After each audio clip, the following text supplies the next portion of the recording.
Hey, I'm Phil from Contemplative Chaos, and thanks for tuning into my channel about parent-child bonding through shared activities.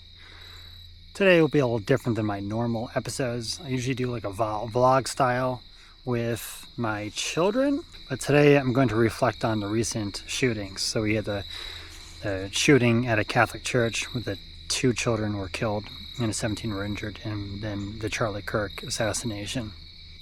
I'm thinking about this because of a Stoic practice called negative visualization, where you're kind of putting yourself in a situation, imagining the worst case scenario if something were taken away from you. With the Catholic church shooting, what would happen if me, as a dad, lost my child? So the Stoic philosopher Epictetus kind of gave the story or visualization of you as a parent tucking your children in, or I would say tucking your child in at night, and as you're giving them a kiss goodnight, you say to yourself, this may be my last kiss. And as parents, we don't know when our last kiss will be with our children. We take a lot of things for granted. We just think we're going to see our kids tomorrow, as I hope we do, but tomorrow's not guaranteed to anybody. And when you put yourself in the shoes of the parents who lost their children, you have to change your life. You have to think about how you're living now and what different things you would do.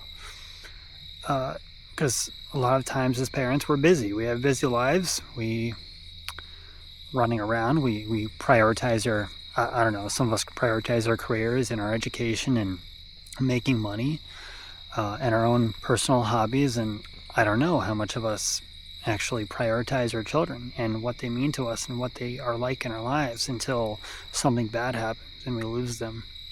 Or they have a disease, an illness, and they are not the same. So with the recent shooting, and I am Catholic, so I can imagine being at a church and my children being gunned down. So what would that be like? I feel like that forces you to be more grateful for what you do have. And as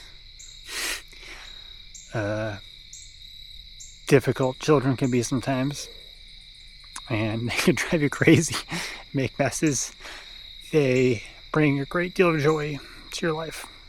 And you have to live your life like you love them, and that the next day may not be guaranteed. With the Charlie Kirk assassination, let's leave politics out of it and just say he was a father to 2 children and a husband.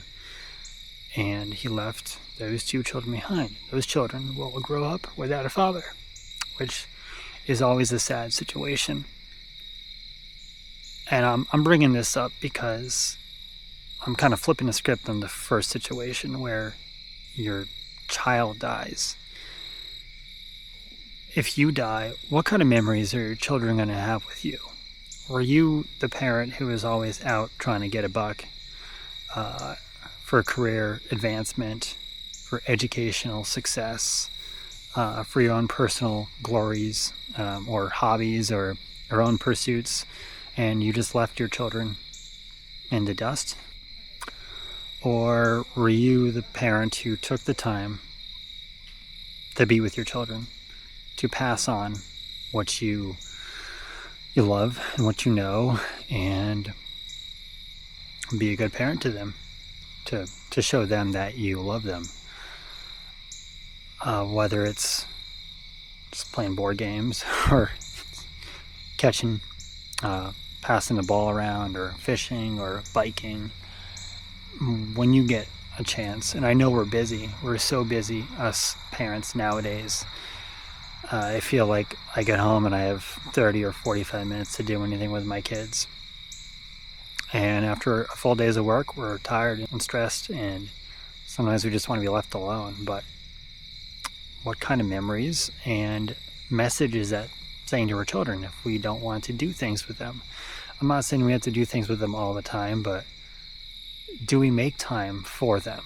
Or are they always our last priority? Because we think we can do something with them later. We can do something with them on a Saturday or a Sunday, or your next holiday break, your next vacation. That's when you could do stuff.